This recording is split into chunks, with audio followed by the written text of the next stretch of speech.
प्रभु यीशु मसीह के पवित्र नाम में आप सबों को मेरा नमस्कार। मैं सजी भिलाई वाला। बाइबल के पुराने नियम में एक भविष्यद्वक्ता या नबी हैं, यिर्मयाह। एक बार परमेश्वर यिर्मयाह से कहते हैं, उठकर कुम्हार के घर जा, वहां मैं अपने वचन तुझे सुनाऊंगा। यिर्मयाह कुम्हार के घर जाता है और देखता है कि कुम्हार चाक पर कुछ बना रहा है और जो मिट्टी का बर्तन वो बना रहा था वो बिगड़ गया। तब उसने उसी मिट्टी का दूसरा बर्तन अपनी समझ के अनुसार बना दिया। तब परमेश्वर यिर्मयाह से यूं कहता है, यहोवा की यह वाणी है कि इस कुम्हार की नाई तुम्हारे साथ क्या मैं भी काम नहीं कर सकता? देख, जैसा मिट्टी कुम्हार के हाथ में रहती है, वैसे ही इज़राइल के घराने तुम भी मेरे हाथ में हो। यिर्मयाह अध्याय 18 आयत 6। कुछ संदेश कुम्हार के घर से। पहला तो यह कि कुम्हार मिट्टी लेकर आता है खेतों में से, कीचड़ में से, जंगल में से, जहां गंदगी होती है, जहां उसके हाथ पैर मैले हो जाते हैं। परमेश्वर ने हमें उठाया है पाप की गंदगी में से। उसने हमारा उद्धार किया है, उबार कर लाया है वो हमें। रोमियो की पत्री में संत पौलुस कहता है, जब हम पापी ही थे तब वह हमारे लिए मरा। राजा दाऊद भजन 51 में कहता है, देख मैं अधर्म के साथ उत्पन्न हुआ और पाप के साथ अपनी माता के गर्भ में पड़ा। हम भूल जाते हैं कि किस गर्त में पड़े थे हम, किस हालत से हमें उसने उबारा है।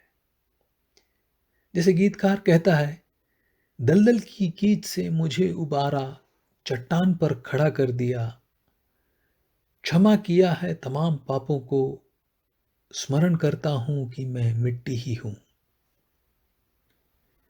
दूसरी बात, कुम्हार के मन में एक बर्तन की कल्पना होती है। जब वो मिट्टी लाता है, उसे पीसता है, तोड़ता है, पानी में मिलाकर गूंदता है और उस कल्पना के हिसाब से वो मिट्टी को तैयार करता है और चाक पर रखकर घुमाता है। जिस क्षण उसे लगता है कि ये मिट्टी बन नहीं रही, बिगड़ रही है, कुम्हार उसे तोड़ देता है। जब परमेश्वर किसी को ढालना चाहता है इस तरह